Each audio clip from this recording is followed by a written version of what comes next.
What if Padmé prevented Alderaan's destruction? Let's explore the depths of it in the video. Tarkin's finger hovers over the trigger. 2 billion lives. One command. The Death Star's superlaser begins to charge. But on Alderaan's surface, a woman steps onto a communication platform. She has gray in her hair now. 19 years of hiding will do that. 19 years of watching her daughter from the shadows. 19 years of letting the galaxy believe she was dead. Padmé Amidala activates the transmission. Her message is simple. 7 words that will change everything. Tell Lord Vader his wife wishes to speak. On the Death Star, Darth Vader freezes. His mechanical breathing stutters because he felt her die. He choked her on Mustafar. He has carried that guilt for 19 years. And now she is alive. Everything Palpatine told him was a lie. His wife, his children, his entire reason for serving the dark side, all of it built on a foundation of deception. The superlaser powers down. Tarkin demands an explanation. And Vader, for the first time in 2 decades, defies a direct Imperial order. Alderaan will not burn today, but what happens next will reshape the entire galaxy. To understand how we arrived at this moment, we must go back.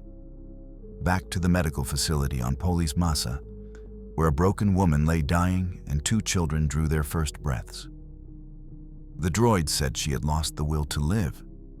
That was the official diagnosis, the one that would be recorded and transmitted and eventually leaked to Imperial intelligence. Padmé Amidala, former Queen and Senator of Naboo, dead of a broken heart after the fall of the Republic. A romantic tragedy, a footnote in the rise of the Empire. But Bail Organa knew better. As he stood over her unconscious form, watching the medical droids work frantically to stabilize her failing body, he saw something in her vital signs that the droids had missed. Not a loss of will, a suppression of it. Something in the Force itself was pressing down on her, trying to snuff out her life like a candle flame. He had seen death before, as a senator, as a leader, as a man who had navigated the treacherous waters of galactic politics for decades. He knew what dying looked like. And this was not natural. This was murder by invisible hands, a killing performed across light years by a power that defied explanation. Bail thought of his friend Padmé, the fierce young queen who had stood against the Trade Federation when she was barely more than a child. The passionate senator who had fought for democracy even as it crumbled around her. The woman who had loved too deeply and trusted too completely. She deserved better than to die as a footnote in the Empire's rise. He had felt it the moment he arrived on Mustafar to retrieve her. A darkness so profound it seemed to swallow light itself. The presence of something ancient and terrible. Something that wanted Padmé dead. And in that moment, Bail Organa made a decision that would change the course of galactic history. He ordered the droids to fake her death. It was not difficult.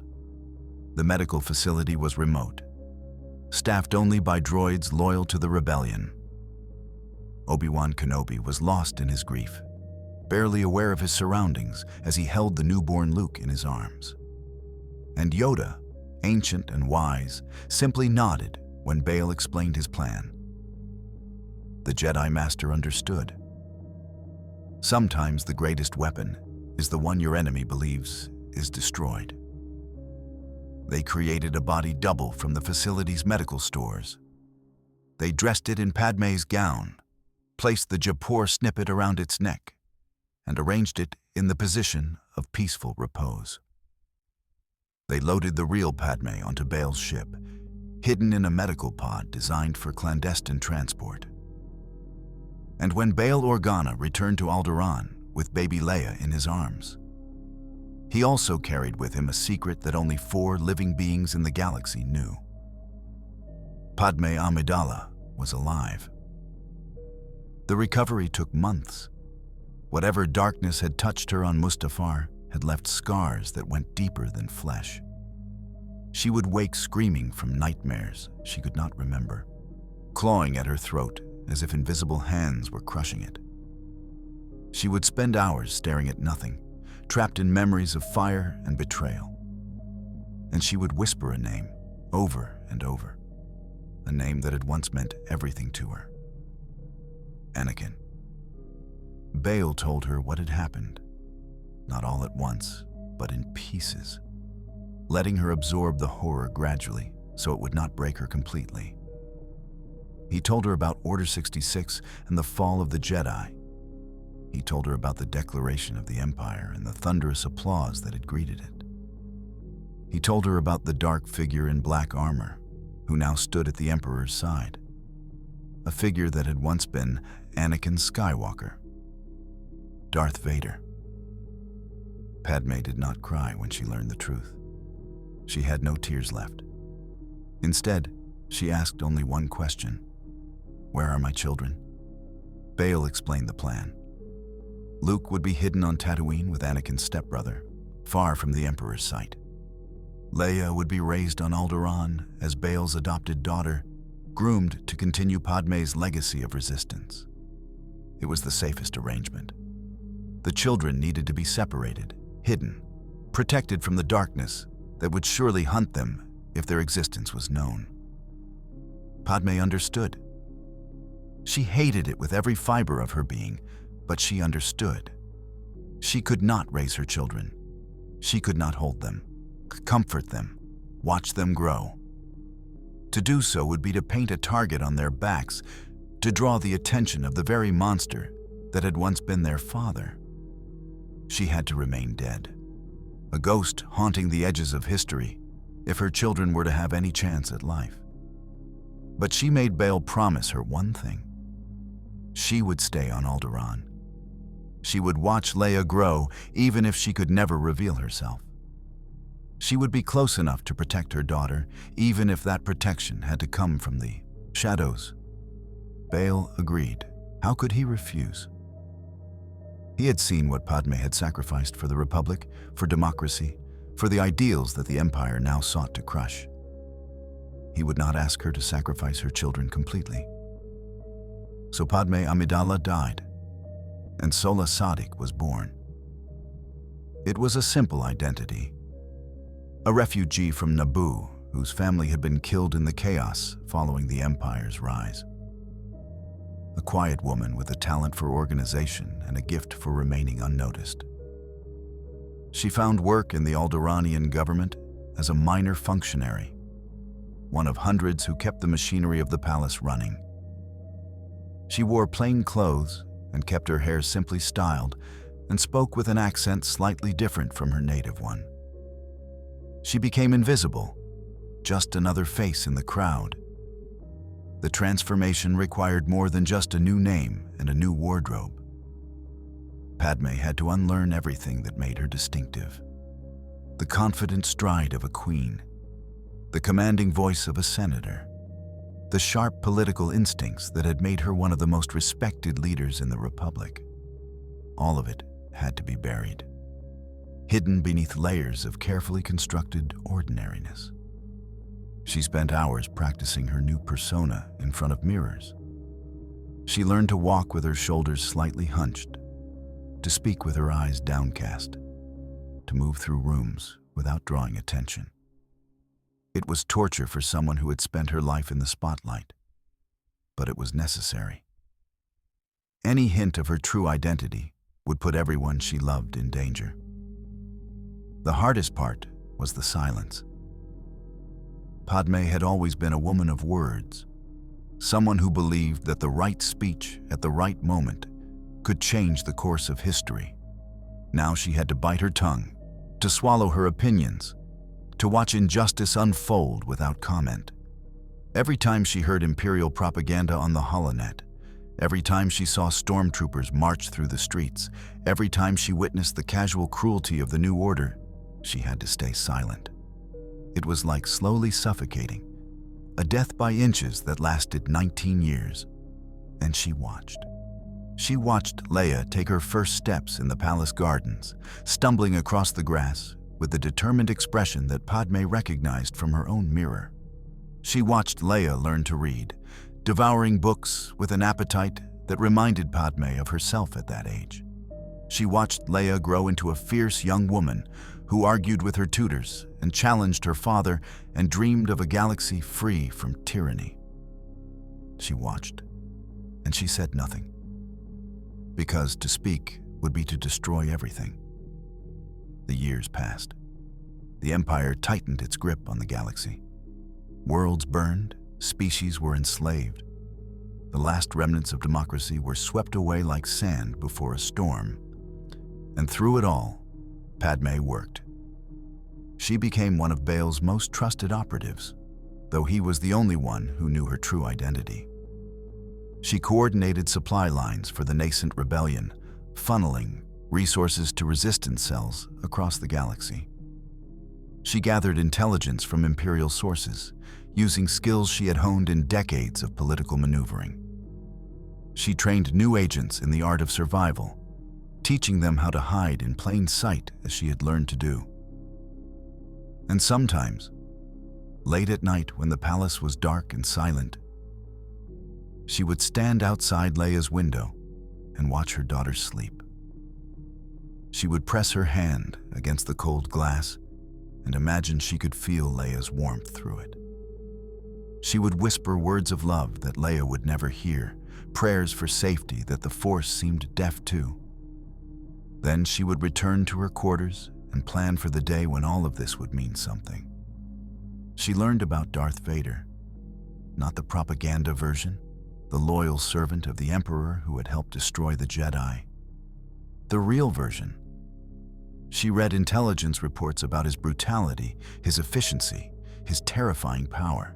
She heard whispers from survivors about the way he could crush a man's throat with a thought, the way his red lightsaber cut through any resistance, the way his breath echoed in the nightmares of everyone who encountered him. She heard all of this, and she remembered the boy from Tatooine who had promised to free all the slaves. She remembered the young Jedi who had held her in his arms and sworn to protect her. She remembered the man who had looked at her with yellow eyes and told her she was a liar.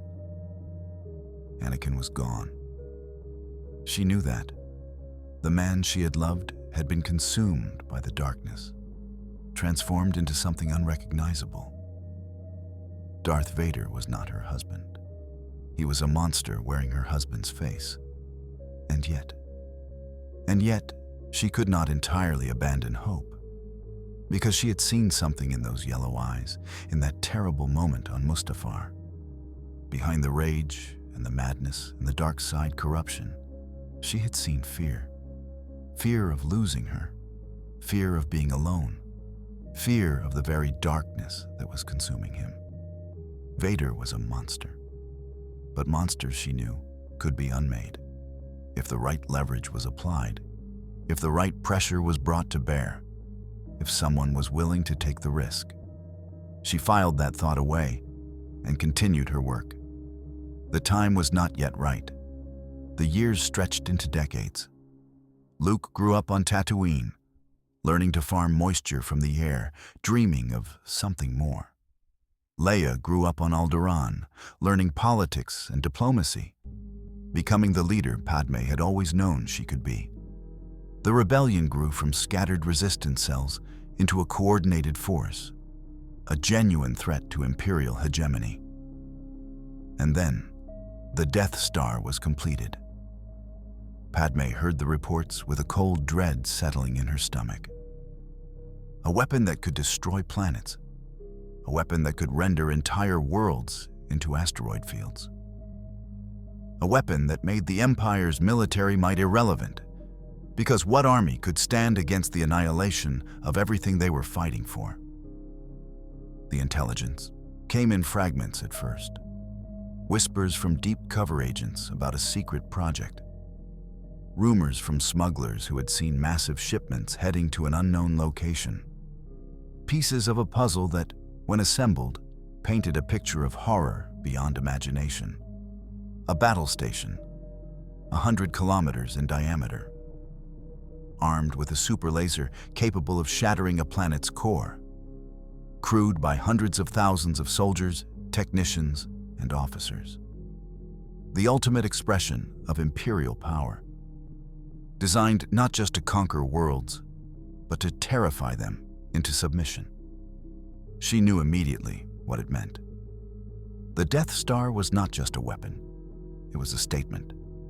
It was the Emperor's declaration that resistance was not merely futile, but suicidal. It was the end of hope.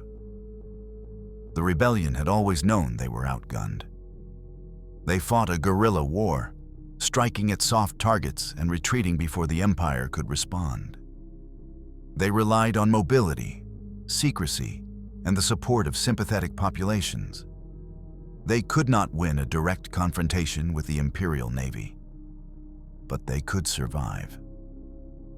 As long as they had places to hide, allies to shelter them, worlds that would resist Imperial occupation, they could keep fighting.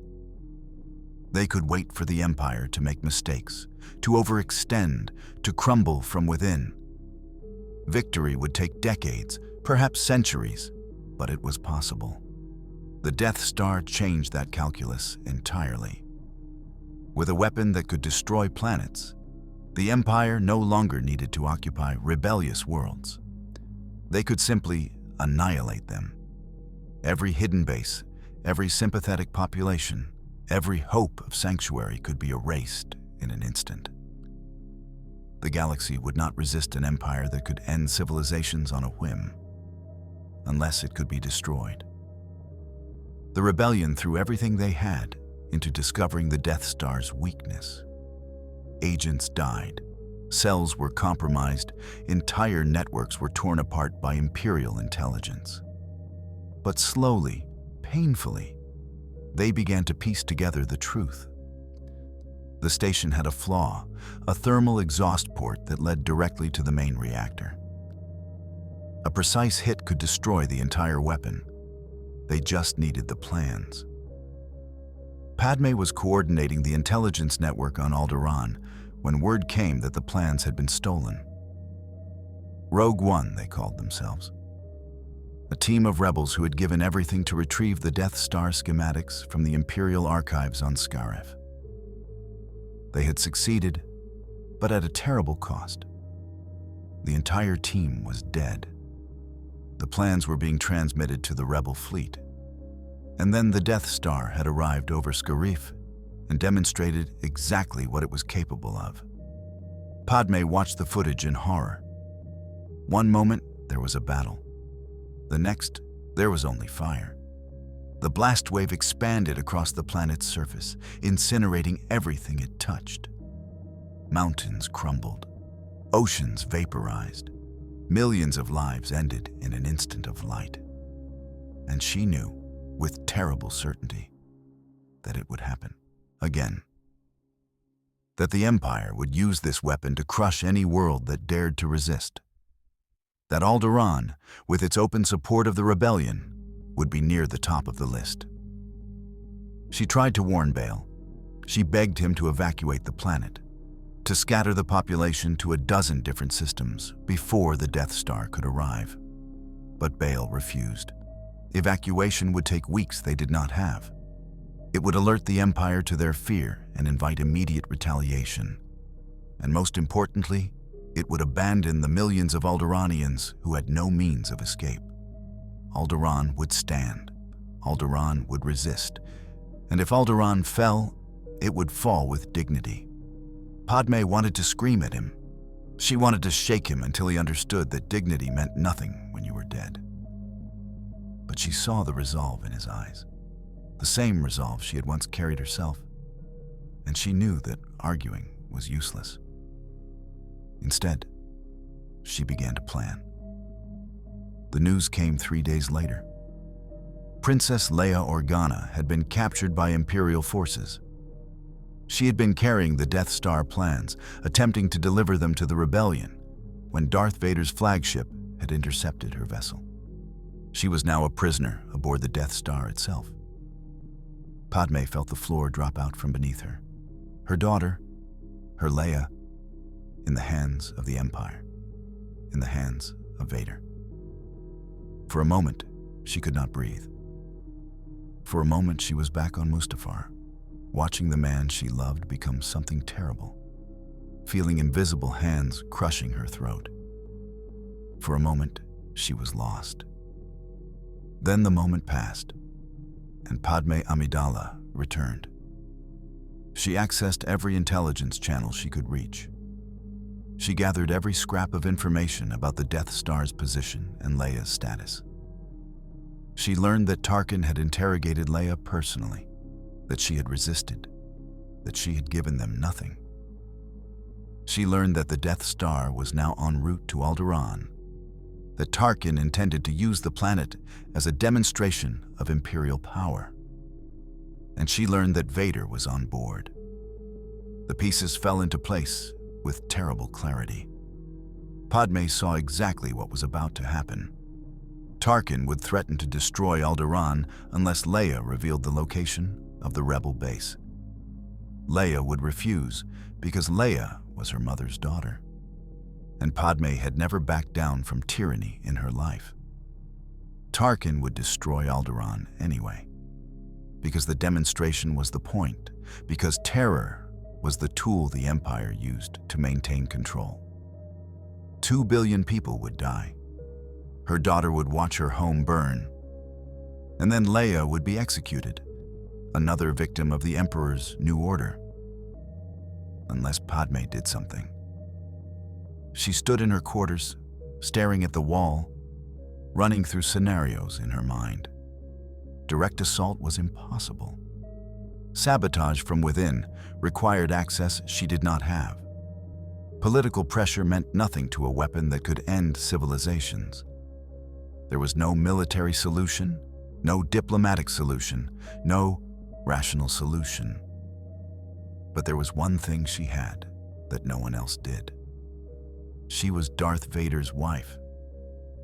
The thought made her sick. It made her want to curl up in a corner and weep for everything she had lost. It made her want to pretend she had never loved Anakin Skywalker, that the man in the mask was a stranger who meant nothing to her. But Padmé Amidala had never hidden from hard truths, and the hardest truth was this. Vader was still, in some twisted way, connected to her. Palpatine had told him that he had killed her. That lie had been one of the chains binding Vader to the dark side, the guilt and grief that the Emperor used to control him. If Padmé revealed herself, that chain would break. She did not know what would happen then. Perhaps nothing. Perhaps Vader was too far gone, too corrupted by the dark side, too broken to respond to anything except the Emperor's will. Perhaps he would kill her himself, finishing what he had started on Mustafar. But perhaps, just perhaps, there was still something of Anakin left inside that armor. Something that remembered love, something that could be reached. It was a gamble, the longest odds Padmé had ever faced. But she had spent 19 years watching her daughter from the shadows, never able to touch her, never able to tell her the truth. She had spent 19 years carrying the weight of her survival, knowing that she was living a borrowed life while the galaxy burned around her. If there was even a chance that she could save Leia, save Alderaan, save something from the wreckage of everything she had once believed in, she had to take it. She found Bail in his study, staring out the window at the stars. He looked old in a way she had never noticed before, worn down by decades of fighting a war that seemed impossible to win. When he turned to face her, she saw fear in his eyes. "Padmé," he said, "I know what you are thinking. Please do not do this." She crossed the room and took his hands in hers. "There is no other way. There must be. We can find another solution. We can bail." She squeezed his hands gently. "The Death Star will be here in hours. Leia is in their custody. They will destroy this planet whether she talks or not. You know this. I know this. The only question is whether we do something about it." Bale closed his eyes. If you reveal yourself to Vader, he will kill you. Maybe. But maybe not. And even if he does, at least I will have tried. She saw the tears forming at the corners of his eyes. You have done so much for this cause. You have sacrificed everything. How can I ask you to sacrifice more? You are not asking. I am choosing, as I have always chosen. Padmé smiled, and for a moment she was the young queen again. The 14-year-old girl who had faced down the Trade Federation with nothing but her wit and her courage. This is what I was born to do, Bale. Not to hide in the shadows, not to watch from the edges, to stand up and fight even when fighting seems hopeless. He pulled her into an embrace, and she felt his body shaking with suppressed sobs. Promise me you will try to survive. I will try, but I cannot promise. You know that. He released her and stepped back, wiping his eyes. What do you need? Access to the communications array. A direct line to the Death Star. And when Padmé delivered the last item on her list, Bale's face went pale. She needed to contact Darth Vader personally. It took 2 hours to set everything up. 2 hours of preparation while the Death Star drew closer to Alderaan, while Tarkin prepared his demonstration, while Leia sat in a cell waiting for the end. 2 hours in which Padmé considered and rejected 100 different plans, always returning to the same impossible truth. This was the only way.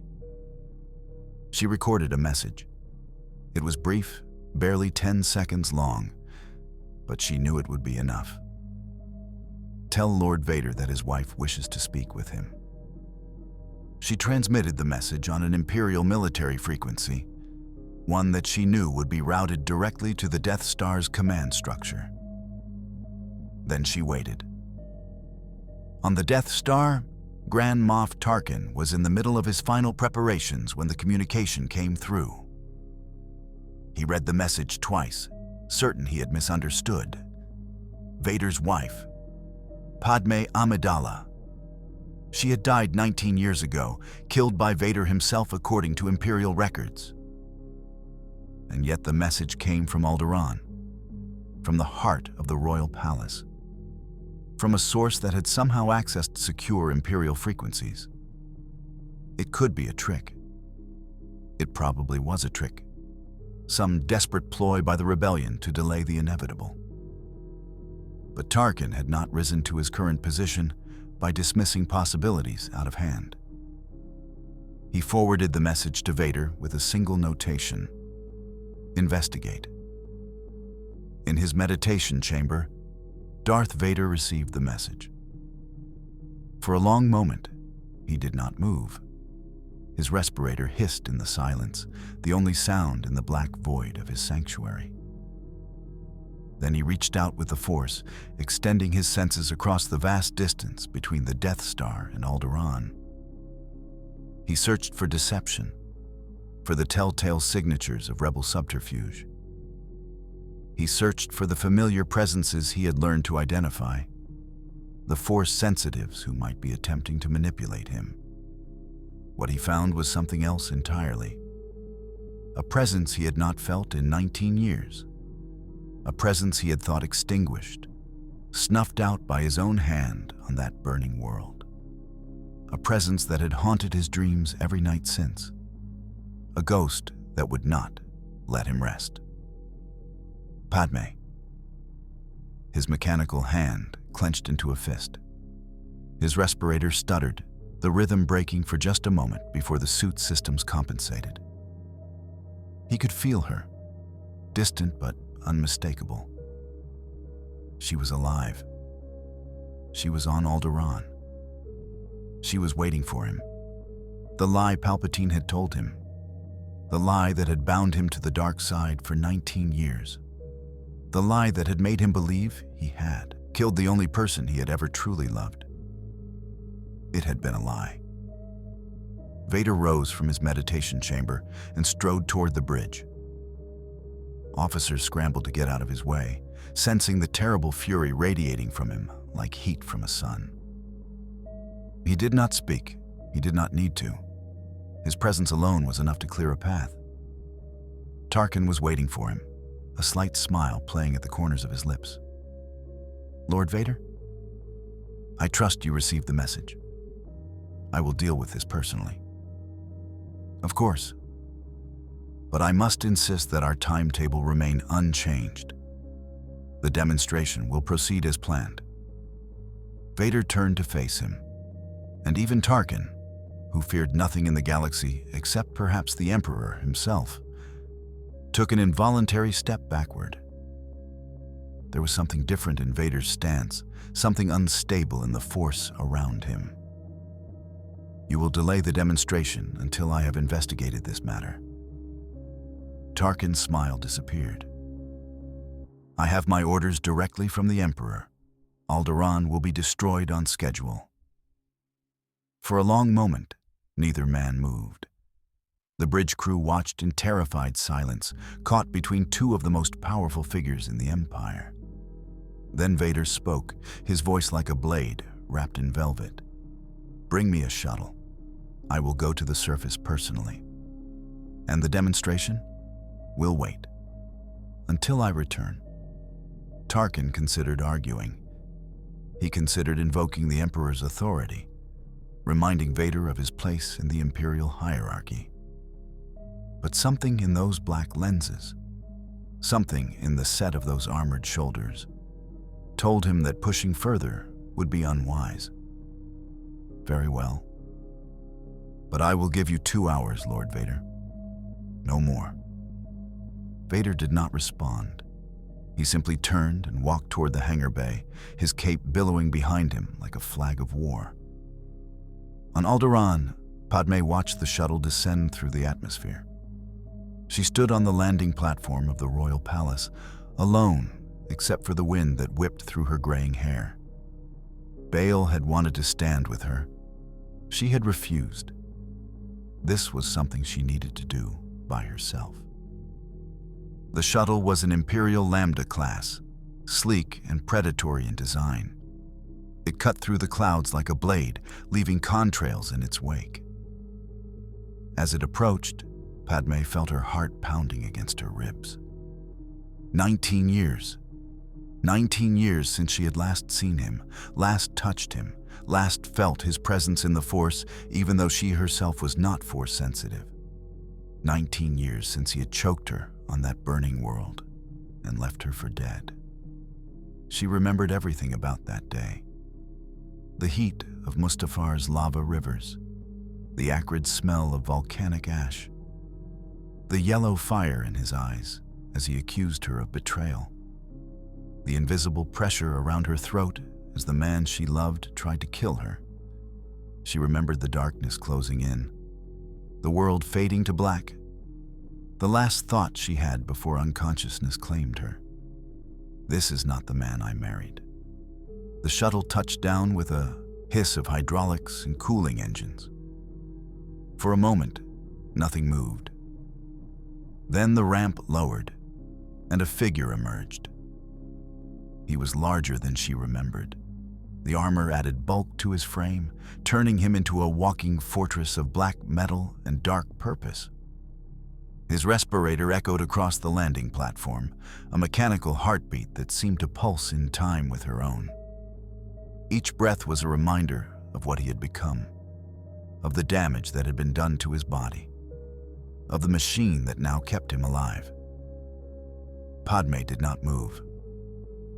She simply watched as he approached, his heavy footsteps ringing against the stone. She watched as he stopped 3 meters away, close enough to touch if she reached out, far enough to draw a weapon if she needed to. Not that any weapon would help her now. For a long moment, neither of them spoke. The wind howled around them, carrying the sounds of a city going about its day, unaware that its fate hung in the balance. Then Vader's voice broke the silence, rough and mechanical, and filled with something that might have been wonder. "Padmé." She met his gaze, or at least the black lenses where his gaze would be. She did not flinch. She did not look away. She had faced down armies and senators and the full might of the Trade Federation. She would not be intimidated by a man in a mask, even if that man had once been everything to her. "Hello, Anakin." The name hung in the air between them like a challenge. Vader's mechanical hand clenched. His respirator stuttered again, that same break in rhythm she had heard on 1,000 different nights, 1,000 different nightmares. That name no longer has any meaning. Then why did you come? He did not answer. He simply stood there, this towering figure of darkness, and she could feel him struggling with the impossible truth of her presence, struggling with the lies he had believed for 19 years, struggling with the thing inside him that had never stopped loving her, no matter how deeply he had buried it. "I thought you were dead," he finally said. "I know. That was the point. How did you survive? Does it matter?" Another long silence. Then, slowly, Vader raised his hand and removed his helmet. The seals hissed as they released, and the mask came away to reveal a face beneath. Padmé had prepared herself for this. She had seen the intelligence reports, the scattered accounts of what Vader looked like beneath his armor. She knew about the burns, the scars, the damage that Mustafar had inflicted on what remained of Anakin Skywalker. But nothing could have truly prepared her. His face was a ruin. Pale, almost gray skin stretched over a skull that seemed too large for it. Scars crisscrossed every surface, the legacy of fire and lava and 19 years of being more machine than man. His eyes were sunken, yellowed by the dark side, filled with a pain that seemed to go on forever. And yet, beneath all of that damage, she could still see him. The boy from Tatooine who had dreamed of freeing slaves. The young Padawan who had sworn to protect her.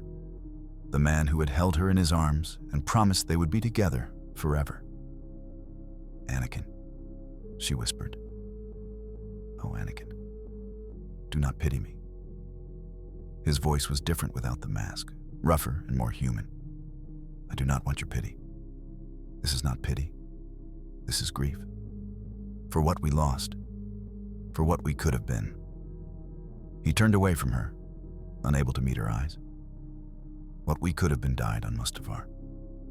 I killed it. I killed you. You did not kill me. I am standing right here." But he shook his head, a jerky motion that seemed to cause him pain. "I felt you die. I felt your presence vanish from the Force. For 19 years, I have carried that weight.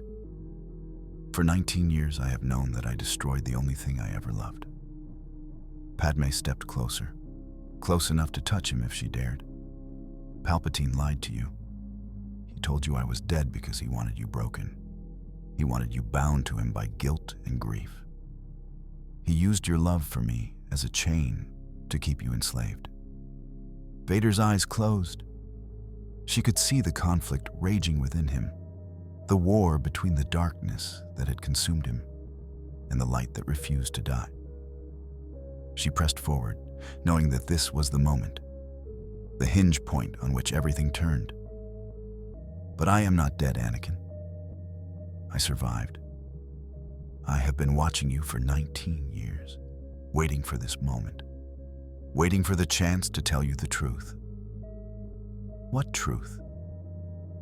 "That I never stopped loving you. That even after everything you have done, everything you have become, there is still a part of me that believes in the man you used to be.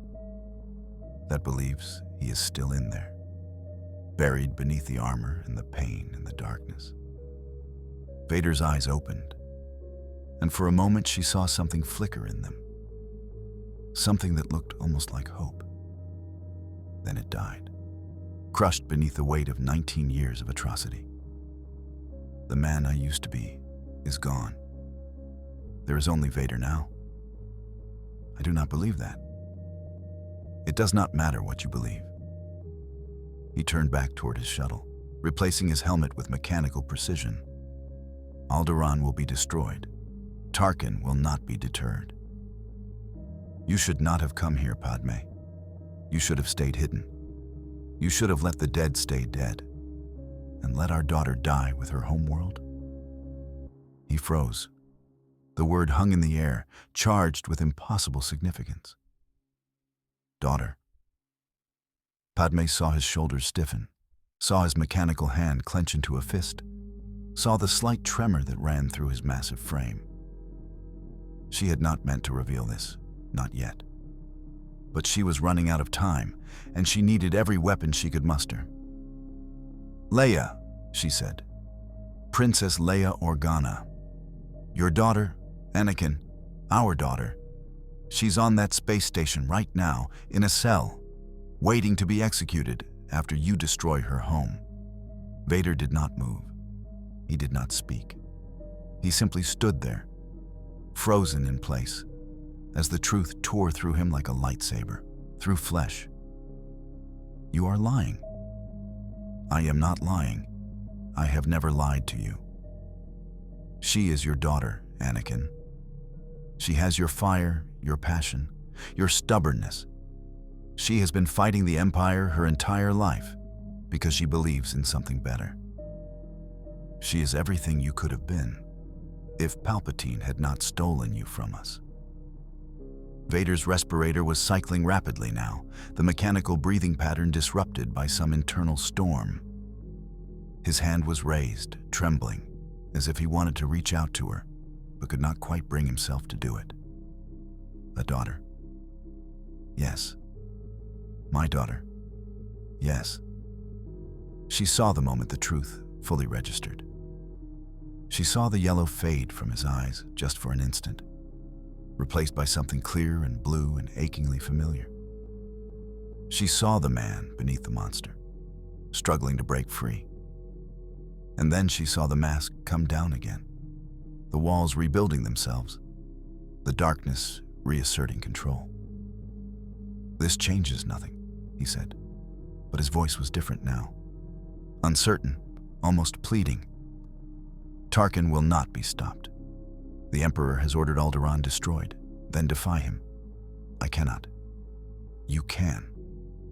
She stepped forward and placed her hand on his chest, feeling the cold metal beneath her fingers, feeling the mechanical heartbeat that kept him alive. You have defied him before, Anakin. You defied the Jedi for me. You defied the entire galaxy for me. Is it so much harder to defy one old man? He is not just an old man.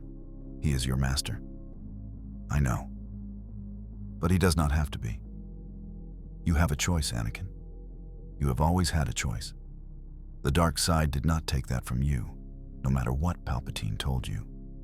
She could feel him wavering. She could feel the conflict tearing him apart, the war between duty and desire, between the Sith Lord he had become and the father he had just learned he was. She pushed harder, knowing that she was running out of time. Save our daughter, Anakin. Save Alderaan. And maybe, just maybe, you can start to save yourself. For a long moment, Vader did not respond. Then he pulled away from her, his cape swirling as he turned back toward his shuttle. Come with me. What? If you want to save Alderaan, come with me. I cannot promise anything. I cannot promise that Tarkin will listen, that the Emperor will not intervene, that this will not end in both our deaths. But if you want a chance, however slim, you must come with me now. Padmé did not hesitate. She followed him up the ramp, into the darkness of the shuttle. The hatch closed behind her, sealing her inside with the monster that had once been her husband. As the shuttle lifted off and angled toward the Death Star, she wondered if she was making the worst mistake of her life, or the best. The shuttle docked with the Death Star in a hangar reserved for high-ranking Imperial personnel. Vader emerged first, his presence immediately drawing the attention of every officer and stormtrooper in the vicinity. They snapped to attention, their eyes carefully, avoiding the figure that followed him. Padmé kept her head high as she walked. She was unarmed, unarmored, utterly vulnerable in the heart of the Empire's most terrible weapon. But she refused to show fear. Fear was what the Empire wanted. Fear was what kept billions of beings in line. She would not give them the satisfaction. Vader led her through corridors of gray metal and harsh lighting, past squads of stormtroopers and clusters of naval officers. Whispers followed in their wake. Who was this woman? Why was Vader escorting her personally? What did it mean? They reached the detention level and stopped outside a cell door. Vader turned to face her. "Wait here. What are you going to do?" What I should have done the moment I sensed her presence. He entered the cell, and the door sealed behind him. Inside, Leia Organa sat on a hard bench, her white gown stained with dirt and sweat, her dark hair disheveled from hours of interrogation. She looked up as Vader entered, and her face hardened into an expression of pure defiance. "Come back for another round?" "I told you, I will never reveal the location of the rebel base." Vader did not respond immediately. He simply stood there, looking at her with new eyes. His daughter, his child. The legacy he had never known existed. She had Padmé's face, the same delicate features, the same fierce eyes, the same stubborn set to her jaw. But she had his fire, his intensity, his refusal to back down even in the face of overwhelming odds. How had he not seen it before? "I am not here to interrogate you," he finally said. "Then why are you here?" "To tell you something. Something you deserve to know." Leia's eyes narrowed. She did not trust him. Of course she did not. He had tortured her, threatened her world, represented everything she was fighting against. But there was something different in his voice, something she could not quite identify. "What could you possibly have to tell me?" Vader was silent for a long moment. Then, slowly, he reached up and removed his helmet. Leia gasped. She had never seen Vader's face, never imagined what lay beneath that terrible mask. The scars, the burns, the ruined features. It was horrifying. And yet, somewhere beneath the horror, she saw something that made her breath catch. Something familiar. "I knew your mother," Vader said. His voice was rough without the mask, human in a way she had not expected. She was the bravest woman I ever knew, the most passionate, the most determined. Leia's face had gone pale. "My mother died when I was born. That is what my father told me. Bail Organa is not your father. He raised you, loved you, protected you. But your blood is not his blood. Then whose mine?" The word hung in the air, like a death sentence. Leia's mouth opened, but no sound came out. She stared at him, at this monster, at this nightmare, and she tried to find the lie. She tried to find the deception, the manipulation, the dark side trick that was making her believe, something that could not possibly be true. But she found nothing, only raw, agonizing truth. "No," she whispered. "No, that is not possible. Search your feelings. You know it to be true." She did not want to. She wanted to reject it, to push it away, to pretend she had never heard it. But something inside her, something that had always set her apart from her peers, something that had always made her feel like she did not quite belong, that something was responding to his words, recognizing them, accepting them. "My mother," she said. "Who was my mother?" "Her name was Padmé Amidala. She was a queen, a senator, and a hero. And she is waiting for you outside this cell." Leia felt the floor shift beneath her. She felt the walls closing in, the air growing thin. Everything she had known, everything she had believed, was crumbling around her. Her entire identity, Her entire sense of self was being torn apart and reconstructed into something new. And at the center of it all, the monster was offering her a mother. "Why are you telling me this?" Her voice was barely above a whisper. "Why now? Because I am about to do something that will probably get me killed. And before I die, I wanted you to know the truth. What are you going to do? Save your world? If I can." He replaced his helmet and turned toward the door. But before he could leave, Leia's voice stopped him. "Lord Vader." He paused, but did not turn around.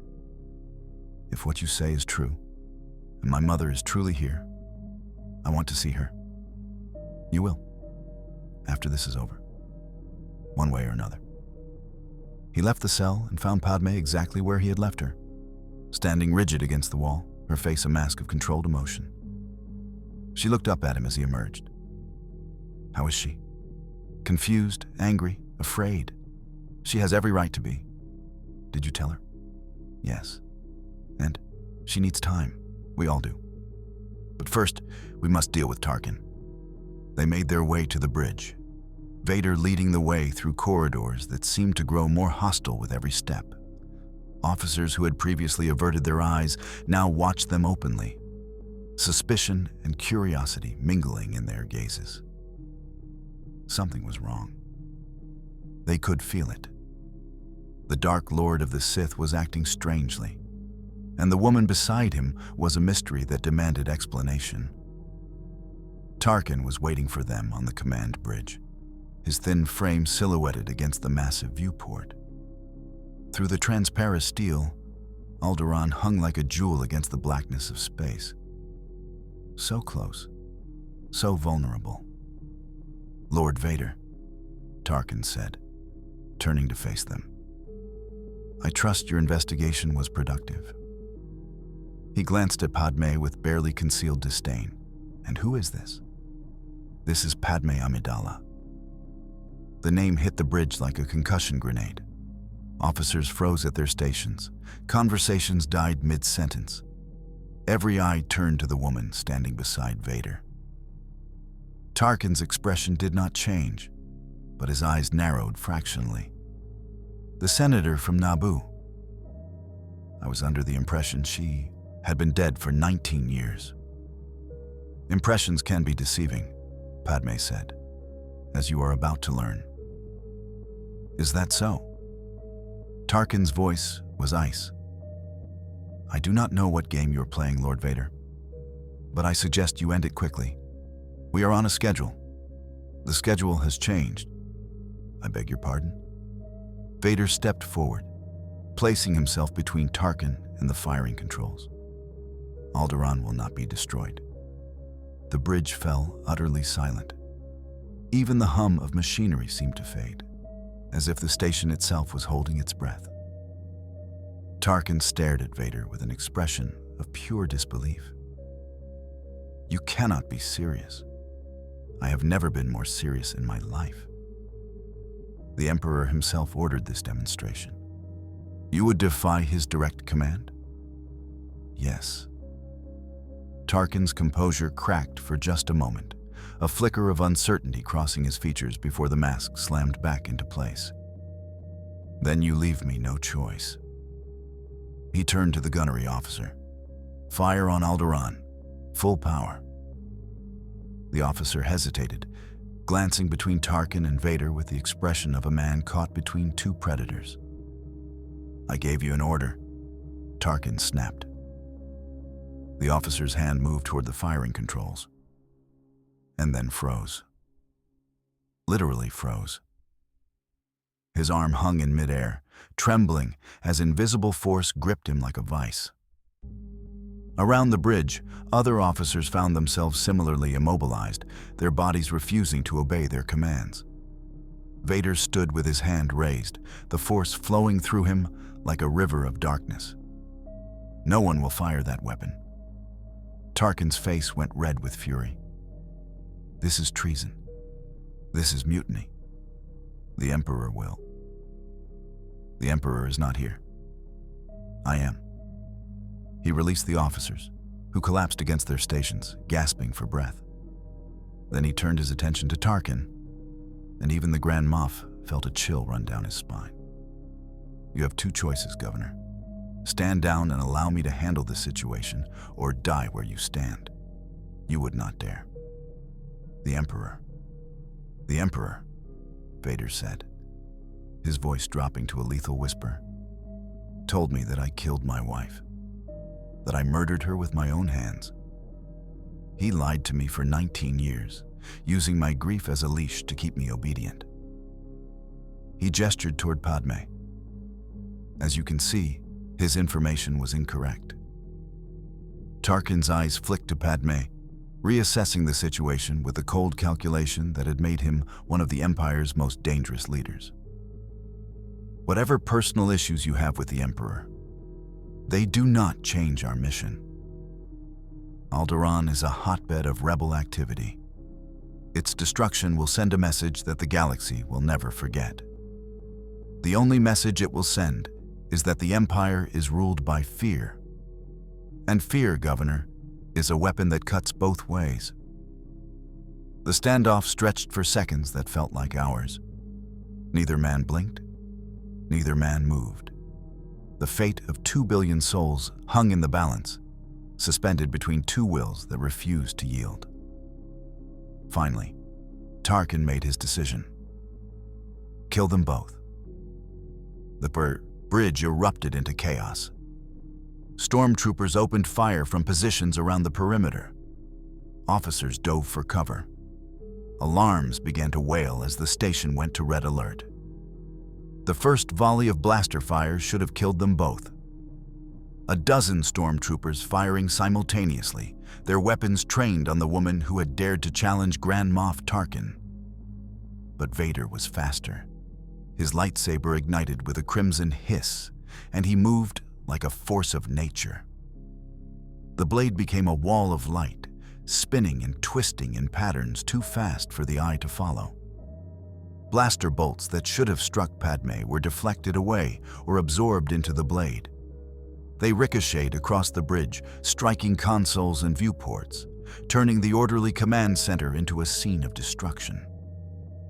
Stormtroopers who got too close found themselves lifted off their feet and hurled across the bridge. Their bodies crashed into consoles, into walls, into each other. The sound of armor shattering echoed through the chaos. Officers who reached for their sidearms discovered that their weapons had been crushed into scrap metal, the barrels twisted like pretzels by invisible force. Vader was everywhere at once. He moved with a fluid grace that seemed impossible for someone in his condition, his mechanical limbs carrying him across the bridge with terrifying speed. His lightsaber was a crimson blur, cutting through armor and flesh with equal ease. Stormtroopers fell in pairs and trios, their white armor no protection against the Sith Lord's fury. Padmé had thrown herself behind a console, but she was not cowering. Her eyes were scanning the bridge, looking for anything she could use. She spotted a fallen blaster near a dead stormtrooper and lunged for it. The weapon was still warm from being fired. She checked the charge, found it nearly full, and rolled to a firing position. Her first shot took a trooper in the helmet, dropping him instantly. Her second caught another in the chest. She had not fired a weapon in years, but muscle memory was a powerful thing. She had learned to shoot during the Battle of Naboo, trained by the handmaidens who had served as her bodyguards, and she had never truly forgotten. A trooper spotted her and took aim. Time seemed to slow as Padmé saw the barrel swinging toward her, saw the trooper's finger tightening on the trigger. Then the trooper was flying backward, lifted by an invisible hand and slammed into the viewport hard enough to crack the transparent steel. Vader had seen the threat and dealt with it without breaking stride. Across the bridge, Vader was carving through Tarkin's defenders with brutal efficiency. His lightsaber was everywhere at once, a whirlwind of death that left bodies in its wake. Stormtroopers fell in pairs and trios, their armor no protection against the Sith Lord's fury. Officers who tried to flee found the doors sealed, the bridge locked down by Vader's override codes. Tarkin had retreated to the firing control station, his hand hovering over the emergency override.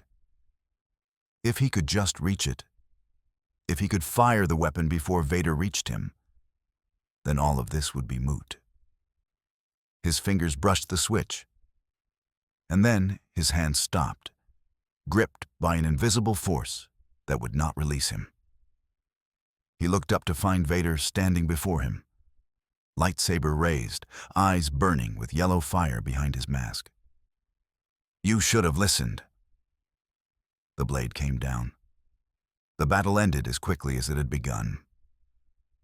Tarkin's body slumped to the floor, his expression frozen in a look of surprised outrage. Around the bridge, the surviving officers and crew stood frozen, too terrified to move, too stunned to speak. Vader deactivated his lightsaber and turned to face them. "The Death Star is now under my command. Any officer who disagrees with this arrangement is welcome to voice their objections." No one spoke. I thought not. He turned to the communications officer. "Open a channel to Alderaan. Inform them that they are no longer in danger. The demonstration has been canceled." The officer scrambled to obey. Across the bridge, other crew members began to return to their stations, their movements jerky and uncertain. They did not understand what had just happened. They did not know what it meant. But they knew one thing with absolute certainty. Lord Vader was in charge now, and anyone who crossed him would end up like Tarkin. Padmé emerged from her cover and approached Vader. He turned to face her, and for a moment neither of them spoke. Then, slowly, she reached up and touched the side of his mask. "Thank you." He did not respond. He simply stood there, this broken monster, this fallen angel, and let her touch him. Let her see him. Let her hope. "It is not over," he finally said. "Palpatine will learn of this. He will send everything he has to destroy us. Then we will face him together. You do not know what you are saying. He is more powerful than you can imagine." "Maybe, but I have faced impossible odds before. And I have you." Vader's mechanical hand came up and covered hers, holding it against his mask. She could not see his face, but she could feel the emotion radiating from him. Grief, guilt, hope, fear, and beneath it all, something that had never quite died: love. The hours that followed were chaos. The Death Star's surviving officers were divided between those who accepted Vader's authority and those who did not. Brief but violent skirmishes erupted throughout the station as loyalist factions tried to retake control. Vader dealt with each uprising personally, his lightsaber becoming an instrument of bloody peace. The resistance was fiercer than he had expected. Many officers owed their careers to Tarkin, had risen through the ranks under his patronage, had absorbed his philosophy of rule through fear. They could not accept that their patron was dead, that the demonstration would not proceed, that everything they had worked for was crumbling around them. Vader crushed them with cold efficiency. He did not enjoy the killing, had never enjoyed it in the way that Tarkin had. But he did what was necessary to secure the station. By the time the last pocket of resistance was eliminated, nearly 1,000 Imperial personnel were dead, and the survivors had no doubt about who was in command.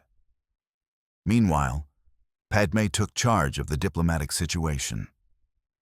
She coordinated the release of Leia and the other prisoners aboard the station. She contacted the Alderaanian government and explained what had happened, assuring them that the threat had passed. She reached out to rebel cells she knew were monitoring the situation, letting them know that the situation was fluid but potentially favorable. It was strange how easily she fell back into the role of leader. 19 years of hiding, of staying silent, of watching from the shadows, and within hours, she was giving orders, making decisions, shaping the course of events. It felt like coming home to a house she had thought burned down long ago. The reunion between mother and daughter was not what she had imagined. Leia stood in the doorway of her former cell, staring at Padmé with an expression that shifted between wonder and suspicion. She had spent 19 years believing her mother was dead. She had spent her entire life believing Bail Organa was her father. Now everything had changed, and she did not know how to process it. "Princess Leia," Padmé said softly, "I know this is difficult." "Difficult?" Leia's laugh was harsh, tinged with hysteria. "My father is a monster who has killed millions. My mother is a woman I thought was dead. And apparently, my entire life has been a lie. Difficult does not begin to cover it." Padmé did not flinch. She had expected this reaction. She would have been disappointed if Leia had accepted everything without question. "I understand your anger. But I need you to understand something as well. Everything Bail and I did, we did to protect you. To keep you safe from the Emperor, from the Inquisitors, from everyone who would have used you as a weapon. By lying to me? Yes, by lying to you. Because the truth would have gotten you killed." Leia was silent for a long moment. Then, slowly, she crossed the room and stood before Padmé. Up close, the resemblance was even more striking. The same eyes, the same stubborn chin, the same fire that refused to be extinguished. "Father said you were kind. He said you were brave. He said you were the best person he ever knew. Bail was a good man, a better man than I deserved. He loved you. Even after all these years, he never stopped loving you." Padmé felt tears forming at the corners of her eyes. She had spent 19 years keeping her emotions under control, never allowing herself to feel too much, never allowing herself to hope too much. But now, standing before her daughter, those walls were crumbling. "I loved him too. Not the way I loved your father. But I loved him. My father." Leia's face hardened. Darth Vader, Anakin Skywalker, they are the same person. No. Padmé shook her head. No, they are not. Anakin Skywalker was a good man who made terrible choices. Darth Vader is the result of those choices. But they are not the same.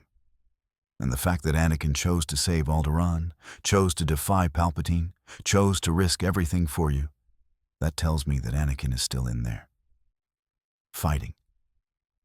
Leia looked away, toward the viewport and the stars beyond. "I do not know if I can forgive him for what he has done, for all the people he has killed. I am not asking you to forgive him. I am asking you to give him a chance, to see if the man he used to be can find his way back. And if he cannot, then we will deal with that when it comes. But not today. Today we have a victory to celebrate, and a war to win." Leia was silent for another long moment. Then finally she turned back to Padmé and nodded. "I want to know everything. About you, about him, about who I really am. You will, I promise." They embraced, mother and daughter, two strangers connected by blood and history and 19 years of lies. It was not forgiveness, it was not acceptance, but it was a beginning. While Padmé and Leia navigated their complicated reunion, Vader was dealing with complications of his own. The Emperor's hologram flickered to life in the Death Star's command center, towering and terrible, radiating malice even across the vast distance. "Lord Vader, I have received disturbing reports. Reports that suggest you have committed treason against the Empire." Vader stood before the hologram, his posture rigid, his mechanical breathing the only sound in the chamber. Tarkin exceeded his authority. I dealt with him accordingly. You killed one of my most valuable commanders. You prevented the destruction of a rebel stronghold. You have taken control of my weapon without authorization." The Emperor's voice was soft, almost gentle, which made it infinitely more threatening. "These are not the actions of a loyal servant. I am loyal to the Empire.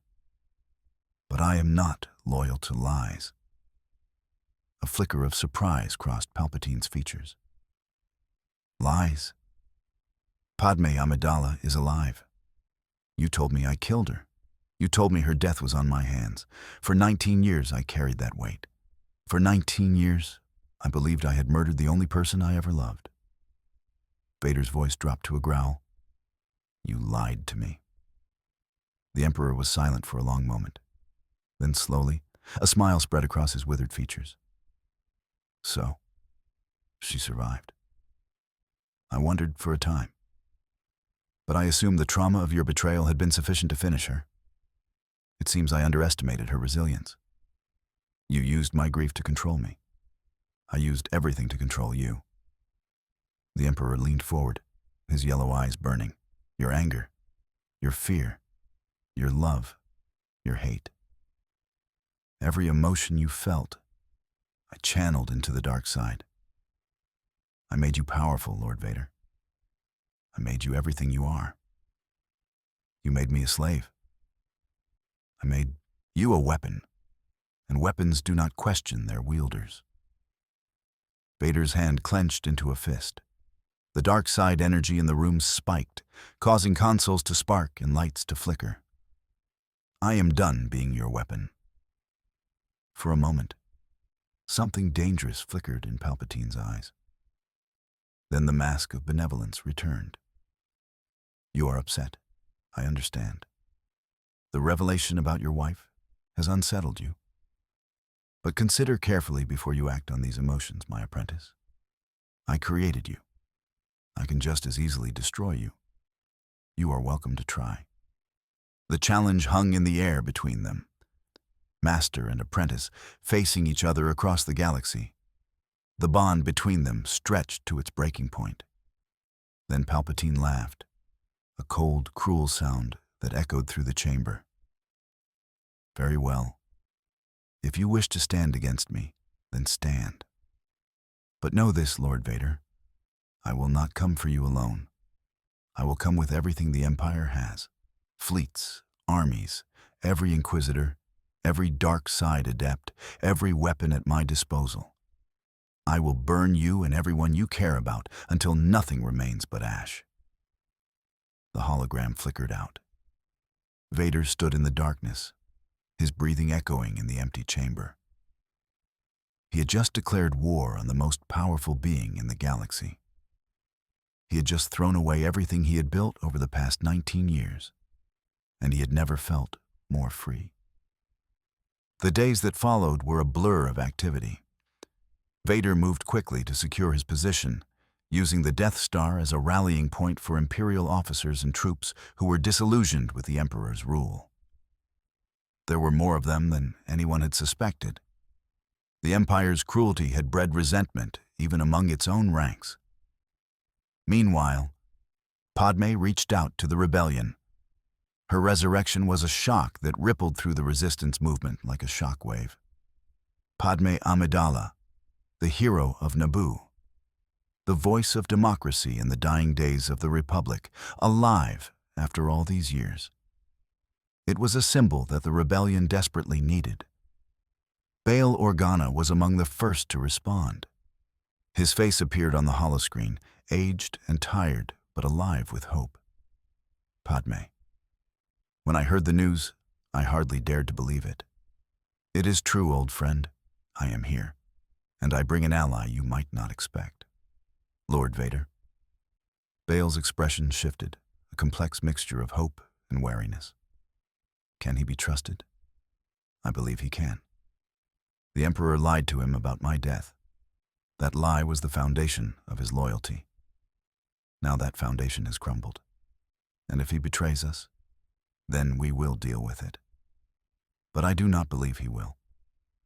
The man I loved is still in there, Bail. I have seen glimpses of him. He saved Alderaan. He defied the Emperor. Those are not the actions of a monster. They are the actions of a man in love. Padmé smiled sadly. Perhaps. But does it matter? If his love for me can be turned against the Empire, then let it be turned. We will use every weapon we have. Bale nodded slowly. What do you need? Everything. Ships, soldiers, supplies. The Emperor will come for us with everything he has. We need to be ready. You will have it. And Padmé? His voice softened. It is good to see you again. The galaxy has been darker without you. The alliance was formed, unprecedented and unlikely. The rebellion, the defecting Imperial factions, and the Death Star itself united against Palpatine's tyranny. They knew the Emperor would not wait long to respond. They knew they were facing the fight of their lives. But for the first time in 19 years, they had hope. Luke Skywalker was the last piece of the puzzle. Obi-Wan Kenobi had kept his own vigil on Tatooine, watching the boy grow from a distance, waiting for the moment when he would be needed. When word reached him of Vader's defection and Padmé's resurrection, he knew that moment had come. He found Luke in the Mos Eisley Cantina, exactly where the Force had told him he would be. The boy was young, eager, filled with the same restless energy that had characterized his father at that age. When Obi-Wan told him the truth about Anakin Skywalker, about the Jedi, about the role he was destined to play, Luke's eyes lit up with wonder. The journey to the Death Star was fraught with danger. The Emperor had already begun his counterattack, and Imperial patrols were everywhere. But the Force was with them, and they arrived at the station just as the final preparations for battle were being completed. Luke's first meeting with Vader was tense. He had been told the truth about his parentage, but hearing it and accepting it were two different things. He stood in the hangar bay as Vader approached, his hand instinctively moving toward the lightsaber at his belt. Luke. Vader's voice was strange, almost gentle. I have waited a long time for this moment. Luke did not respond. He simply stared at the towering figure of darkness, trying to reconcile it with the hero pilot his uncle had described. I know you have questions. I know you have doubts. Vader stopped a few meters away, close enough to speak without shouting, far enough to give Luke space. I do not ask you to trust me. I only ask you to listen. Listen to what? The man who betrayed the Jedi? The man who killed thousands? The man who was about to destroy an entire planet? Yes, all of that. Vader's mechanical hand clenched. I do not deny what I have done. I do not offer excuses. But I am trying to make amends. Your mother believes I can. Perhaps you will come to believe it as well. My mother. Luke's voice cracked slightly. I thought she was dead. So did I. We were both wrong. The silence stretched between them. Then, slowly, Luke's hand fell away from his lightsaber. Obi-Wan said you were once a good man, a hero. He said the dark side twisted you, made you into something you were never meant to be. Obi-Wan is wise, wiser than I ever gave him credit for. He also said there was still good in you, that the light had not been completely extinguished. Vader was silent for a long moment. Then slowly, he removed his helmet. Luke gasped. He had not expected this. He had not expected to see his father's face, scarred and ruined and achingly human. He had not expected to see the pain in those yellow eyes, the guilt, the desperate hope. The light is dim, Vader said softly. But it is still there. Your mother found it. Perhaps you can help me nurture it back to strength. Luke did not know what to say. He did not know what to feel. But something shifted in his chest, a wall crumbling that he had not even known was there. "I will try," he finally said. "That is all I can promise. It is enough." The family was together for the first time. Vader, Padmé, Leia, Luke. 4 people connected by blood and history and 19 years of separation. They stood in the observation deck of the Death Star, looking out at the stars, not speaking but communicating in ways that words could not express. Padmé stood between her children, one hand on each of their shoulders. She could feel the tension between them, the uncertainty. Leia was still struggling to accept Vader as anything other than a monster. Luke was struggling to understand his place in all of this. But they were here. They were together. That was what mattered. "Whatever happens next," she said softly, "I want you both to know that I am proud of you. Proud of who you have become. Proud of the people you are." "You do not even know us," Leia said, but there was no bitterness in her voice. Just sadness. "I know you better than you think. I have watched you both from afar, followed your lives, celebrated your victories, and mourned your struggles. I may not have been able to raise you, but I have always been there, in the shadows, loving you." Luke reached up and covered her hand with his own. "We have so much to learn. About you, about each other, about what it means to be a family. We will learn. Together." Vader stood apart from them, watching from behind his mask. He did not join them. He did not feel he had the right. But Padmé turned and extended her hand toward him. "Come here." He hesitated. For all his power, for all his authority, he felt like a child again, uncertain, afraid, desperate for acceptance. But Padmé's eyes held no judgment, only love. He took her hand and let her pull him into the circle. And for the first time in 19 years, Anakin Skywalker felt like he was home. The Emperor's response came 2 weeks later. A massive Imperial fleet emerged from hyperspace, led by the Superstar Destroyer Executor, Palpatine's personal flagship. Behind it came dozens of Star Destroyers, hundreds of support vessels, thousands upon thousands of TIE fighters. It was the largest concentration of military force in the history of the Empire. Vader watched the fleet approach from the Death Star's bridge, his face hidden behind his mask, but his tension evident in every line of his body. Beside him, Padmé stood with her arms crossed, her expression grim.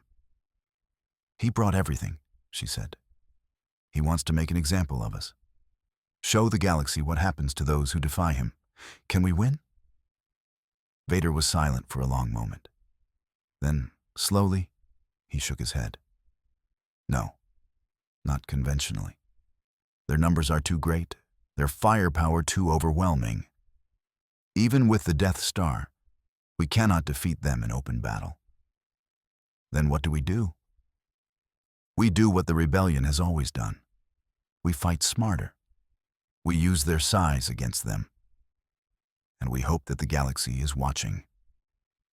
The Battle of Alderaan, as it would come to be known, was the largest military engagement since the Clone Wars.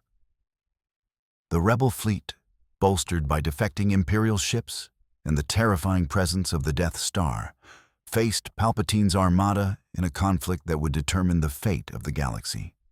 The opening salvos were devastating. Star Destroyers exchanged fire with Mon Calamari cruisers, their turbo-laser batteries creating sheets of green and red light across the void. TIE fighters swarmed through space like angry insects, their distinctive howl muted in the vacuum, but their fury undiminished. X-wings and Y-wings rose to meet them, and dogfights that lit up the void began across thousands of kilometers of contested space. The Death Star's superlaser fired again and again, each blast destroying an Imperial vessel and sending shockwaves through the enemy formation. The first shot caught a Star Destroyer amidships, the massive vessel splitting in two as its reactor went critical. The explosion consumed 2 more destroyers that had been flying in formation. The second shot vaporized a pair of cruisers that were attempting to flank the rebel position. The third carved through the heart of a fighter screen, destroying dozens of TIE interceptors in an instant of blinding light. But for every ship they destroyed, 2 more seemed to take its place. Palpatine had committed everything to this battle. The Emperor himself had declared this the final confrontation, the end of the rebellion, the moment when any hope of resistance would be crushed forever. He would accept nothing less than total victory. The rebel fleet fought with desperate courage. Admiral Akbar commanded from the bridge of his flagship Home 1, his tactical genius evident in every order. He had positioned his forces to maximize the Death Star's firepower while protecting the more vulnerable transports and support ships. But even he could see the writing on the wall. They were outnumbered 3-1. Without a miracle, they would be overwhelmed within hours. In the fighter screens, pilots lived and died in moments. Wedge Antilles led Red Squadron through a gap in the Imperial formation, their proton torpedoes striking the shield generators of a Star Destroyer and leaving it vulnerable. Green Squadron sacrificed itself to buy time for a group of transports to escape the battle zone. Gold Squadron made a suicide run against the Executor's engines, their I-wings absorbing punishment that would have destroyed lesser craft. On the bridge of the Executor, the Emperor himself directed the battle. His wrinkled face was twisted into a smile of anticipation. He could feel Vader through the Force, could sense his former apprentice's desperation. Soon, very soon, this would all be over. "Bring us alongside the Death Star," he commanded. "I will deal with Lord Vader personally." The Executor surged forward, its massive bulk cutting through the chaos of battle. Turbolaser fire scorched its shields, but the ship pressed on, unstoppable. On the Death Star, Vader watched it approach. He knew what was coming. He had always known. "He is coming for me." Padmé looked up at him. "Then let me come with you." "No, this is something I must do alone." Anakin, he turned to face her, and even through the mask, she could see the resolution in his eyes. "I have spent 19 years as his slave. I have done terrible things in his name. I have carried the weight of his darkness until it nearly crushed me." He reached up and touched her face with his mechanical hand. "But you gave me something to fight for, something to believe in again. Whatever happens next, I want you to know that." "Anakin, please, I love you, Padmé. I have always loved you. Even when the darkness consumed me, even when I thought I had killed you, even when I believed there was nothing left inside me worth saving, I loved you." She pulled him close, pressing her forehead against his mask. "I know. I have always known." They stayed like that for a long moment, 2 broken people holding each other in the midst of chaos. Then Vader gently pulled away. "Take care of our children, no matter what happens." He turned and walked toward the hangar bay, his cape billowing behind him. Padmé watched him go, her heart breaking with every step. The duel took place in the reactor core of the Executor. Vader had boarded the ship through a breach created by the Death Star's weapons, fighting his way through stormtroopers and Imperial guards with single-minded determination. He had one goal, one purpose. Nothing would stand in his way. Palpatine was waiting for him. The Emperor stood on a catwalk above the swirling energies of the ship's power core, his yellow eyes gleaming with malevolent anticipation. He had shed his robes, revealing the withered body beneath. His lightsaber hung at his side, ready but not yet ignited. "Lord Vader? Or should I call you Anakin now? It seems you have rediscovered your old identity." Vader stopped at the opposite end of the catwalk, his red blade already ignited. I have rediscovered many things, not least of which is the extent of your lies. Lies? The Emperor laughed, a sound like breaking glass. Everything I told you was true. From a certain point of view, you did kill your wife. The injuries she sustained from your forced choke would have been fatal without intervention. The fact that she survived is merely a testament to her stubbornness. You manipulated me. You used my love for her to bind me to you. I used everything to bind you to me. Your love, your fear, your anger, your grief. The Emperor's smile widened. You were my greatest creation, Vader, my masterpiece. And now you have the audacity to turn against me. I have the audacity to be free. Freedom is an illusion. The dark side knows no freedom, only power. Then perhaps it is time I found another path. They clashed. The impact of their lightsabers sent shockwaves rippling through the reactor core. Red met red in a furious exchange of strikes and parries. The Emperor fought with a ferocity that belied his age, his movements blur fast and blindingly precise. He had trained in the dark side for longer than Vader had been alive. He had destroyed the Jedi Order.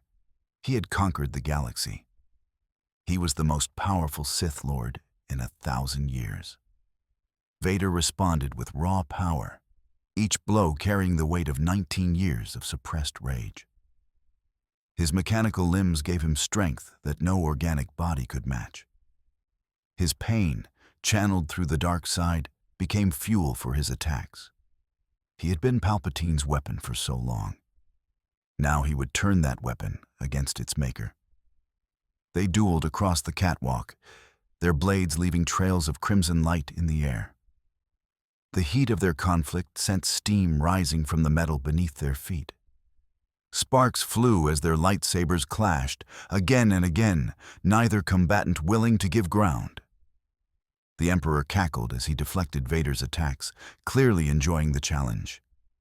Yes, show me your anger. Let it fuel you.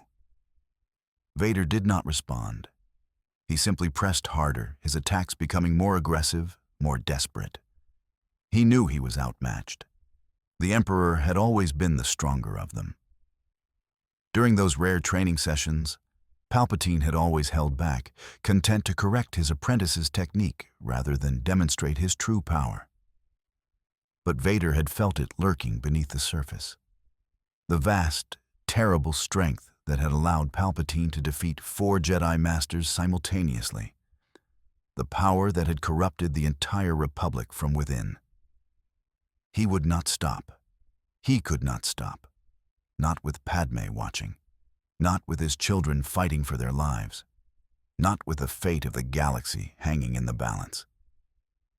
The duel carried them through corridors and maintenance shafts, past terrified crew members who fled at their approach. An unlucky ensign caught between them was bisected by a stray swing. A maintenance droid was crushed by a force push.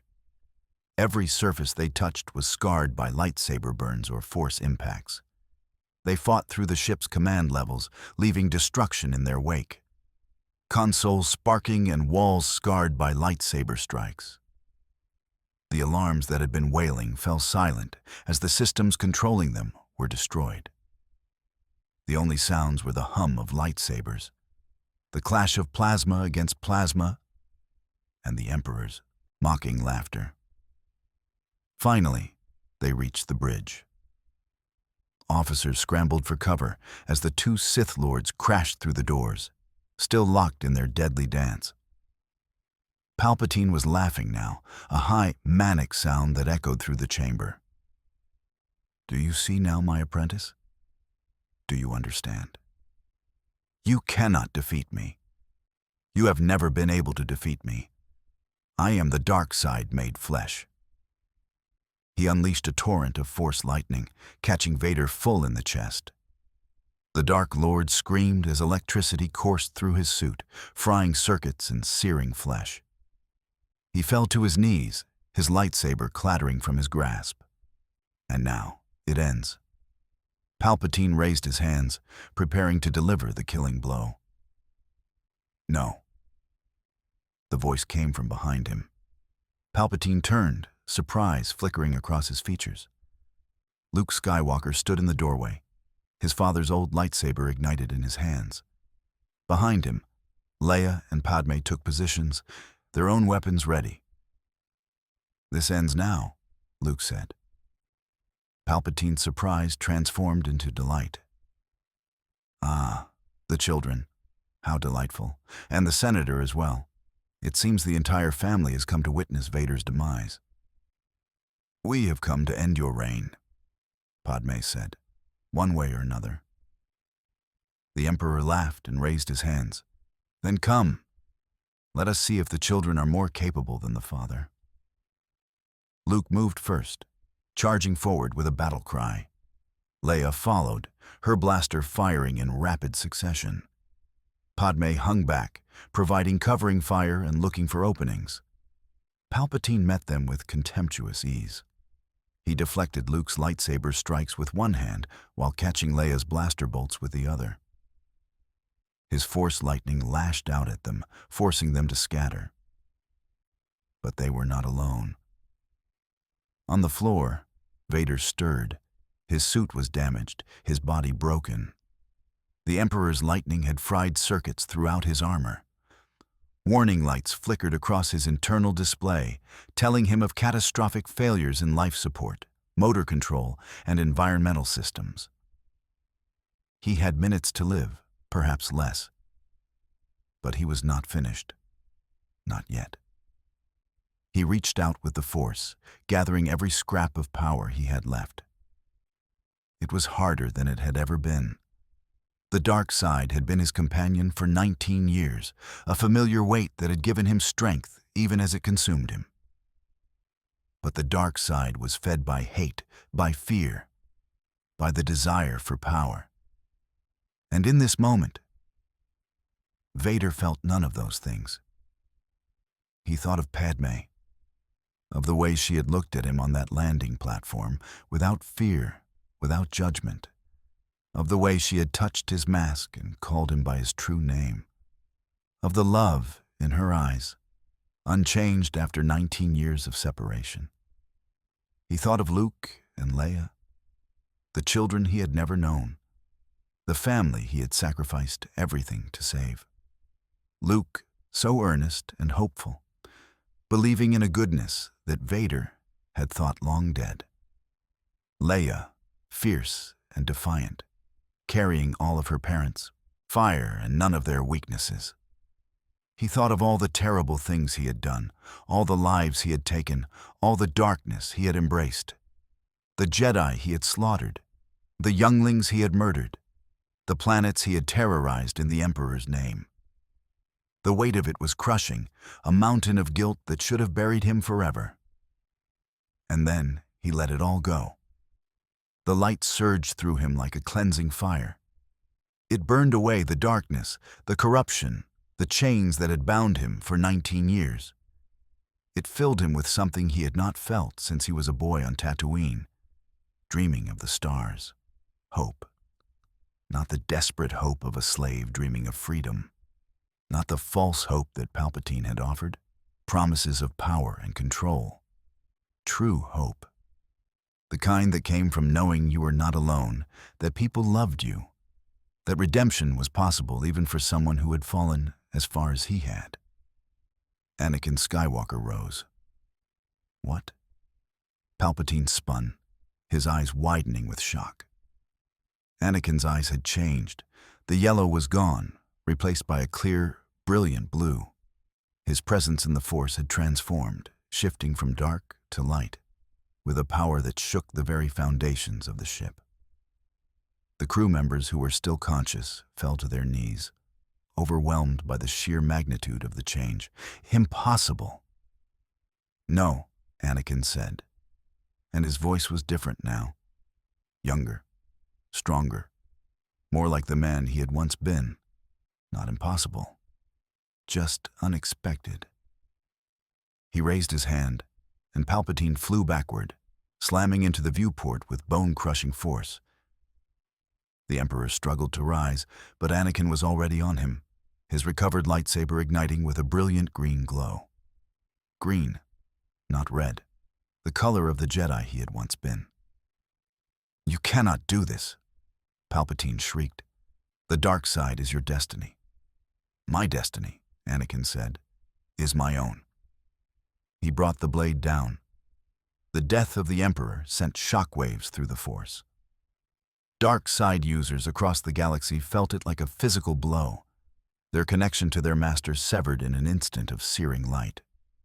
Imperial commanders hesitated, uncertain how to proceed without their supreme leader. The battle turned. With Palpatine gone, the Imperial fleet lost its coordination.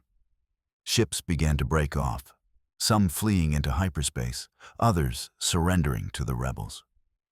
The Executor, its commander dead, drifted helplessly as its crew abandoned their stations. On the bridge, Anakin collapsed. The effort of transforming himself, of burning away the darkness, had taken everything he had. His suit was failing, his body was dying, but he was smiling. Padmé reached him first, dropping to her knees beside him. "Anakin, stay with me, stay with me." He raised his mechanical hand and touched her face. "I am sorry. For everything. Do not apologize. You saved us. You saved everyone. I killed so many. I cannot." She silenced him with a kiss, pressing her lips to his scarred and ruined mouth. "You are forgiven," she whispered. "I forgive you. The galaxy will forgive you. What matters is that you came back, that you found your way home." Luke and Leia knelt beside them, their faces wet with tears. They had known this man for only days, but he was their father. He was family. "Father," Luke said, "do not leave us. We just found you." Anakin looked at his son, and his smile widened. "You have so much of your mother in you. The same fire, the same determination." He turned to Leia. "And you have my stubbornness. I am sorry for that." Leia laughed through her tears. "I thought that was a good thing. It can be, if you use it wisely." His voice was weakening now, fading. "Take care of each other, all of you. That is all I ask." Padmé gripped his hand, holding on as if she could anchor him to life through sheer force of will. "Anakin, please, do not go. I am not going anywhere." His eyes, those clear blue eyes that she had fallen in love with so many years ago, met hers. "I will be with you, always." His breathing slowed, his grip loosened. And then, peacefully, quietly, Anakin Skywalker became one with the Force. Padmé held him for a long time after he was gone. Luke and Leia stayed with her, their grief mixing with hers, their tears falling on the face of the man who had been so many things. A hero, a villain, a husband, a father, a human being, flawed and broken, and ultimately redeemed. The war was not over. It would take years to dismantle what remained of the Empire, to rebuild the Republic, to heal the wounds that decades of tyranny had inflicted on the galaxy. But the back of the beast had been broken. Hope had returned. And it had been bought with the sacrifice of one man who had found his way back to the light. They held the funeral on Alderaan, in the gardens of the royal palace. Representatives from 100 worlds attended. From the rebellion and the defecting imperial factions and the neutral systems that had finally chosen a side. Padmé spoke of the man she had loved, the man she had lost, and the man who had returned to save them all. Luke and Leia stood beside her, united in grief and hope. They did not know what the future held. They did not know who they were meant to become, but they knew they would face it together. As the funeral pyre burned and Anakin's body returned to the cosmos, a ghost appeared. Only those strong in the Force could see him, a young man with sandy hair and a cocky smile, standing beside the flames. "Thank you," the ghost whispered, "for never giving up on me." Padmé felt his presence like a warm embrace. She closed her eyes and smiled. "I never could." The pyre burned down to ashes, and the ghost faded. But the warmth remained, a promise that death was not the end, that love transcended even the boundaries between worlds. In the years that followed, Padmé helped rebuild the Republic. She refused any formal position, preferring to work behind the scenes as she always had.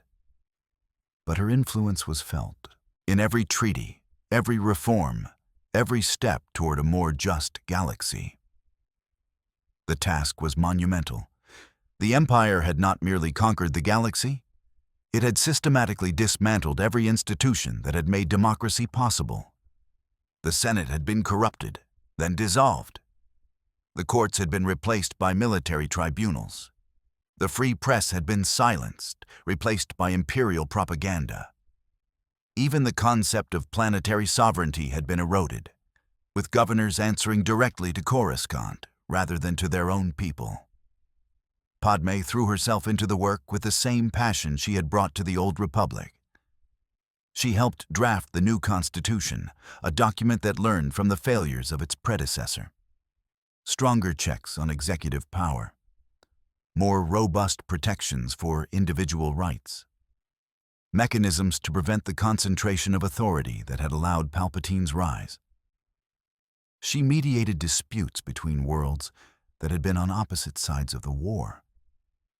She negotiated the demilitarization of former imperial strongholds. She established refugee programs for the billions who had been displaced by the conflict. She created truth and reconciliation commissions to address the crimes of the Empire without descending into cycles of vengeance. It was exhausting work. More than once she collapsed from the strain. But she never stopped. She owed it to everyone who had died in the struggle. She owed it to Anakin, who had given his life to make this new beginning possible. Luke became a Jedi, as his father had been before him. He founded a new order, one that learned from the mistakes of the past, that embraced emotion rather than suppressing it, that sought balance rather than rigid adherence to dogma. The old Jedi had been afraid of attachment. They had believed that love led to fear, that fear led to anger, that anger led to the dark side. But Luke had seen a different truth. He had seen his father redeemed by love. He had seen how the bonds of family could pull someone back from the brink of darkness. He would not make the same mistakes. His new order welcomed students of all ages, not just young children who could be molded before they formed attachments. He taught that emotions were not the enemy, that the key was learning to experience them without being controlled by them. He encouraged his students to maintain relationships, to love freely, to build lives outside the order. It was controversial.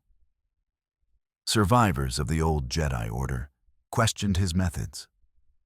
Some accused him of courting the dark side by rejecting the ancient wisdom. But Luke persisted, and his students proved the value of his approach. They were stronger, more balanced, more connected to the living force than any Jedi had been in generations. Leia became a leader, as her mother had been before her.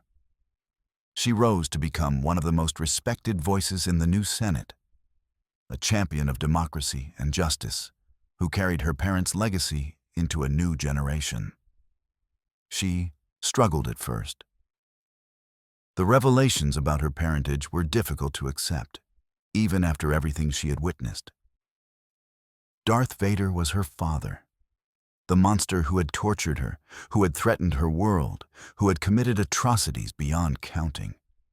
How could she reconcile that with the man who had saved Alderaan, who had defied the Emperor, who had died to give the galaxy a chance at freedom? It took years. Therapy with understanding counselors, long conversations with her mother and brother, meditation with Luke, learning to touch the Force and feel the complex truth of her father's existence. Slowly, painfully, she came to understand that people were not simple, that good and evil could coexist in the same heart, that redemption was possible even for those who seemed beyond saving. That understanding made her a better leader. She governed with compassion, knowing that enemies could become allies if given the chance. She built coalitions across political divides, understanding that everyone carried their own burdens, their own fears, their own hopes. She became known as the Great Reconciler, the leader who healed wounds that others thought would bleed forever. And Padmé, when her work was finally done, retired to Naboo. She lived out her days in the lake country, surrounded by the beauty she had loved as a girl, watching the sun set over the water and remembering the boy who had promised to free all the slaves. The house was small, nothing like the grand palace where she had grown up. But it had a view of the mountains and a garden where she could grow the flowers she remembered from her childhood. Sometimes Luke and Leia would visit, bringing their own children to meet their grandmother. Sometimes old friends from the rebellion would come, sharing stories and memories over glasses of wine. Sometimes she would simply sit on the porch and watch the waterfalls in the distance, content in a way she had not been since before the Clone Wars. She never stopped loving him, even after everything, even knowing all the terrible things he had done, because she had seen him at the end, had seen Anakin break through the darkness to save his family. She had seen proof that the man she loved had never truly died, only been buried beneath layers of pain and corruption. That knowledge was her comfort in the quiet years.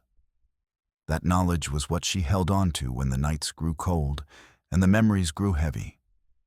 When she finally passed, peacefully in her sleep, those strong in the Force reported seeing two figures walking hand in hand toward the light, a woman with graying hair and fierce eyes, and a young man with sandy hair and a smile full of mischief and hope. Together at last, together forever. That is our theory. The Star Wars universe is a galaxy filled with exciting stories and possibilities, and we love exploring them.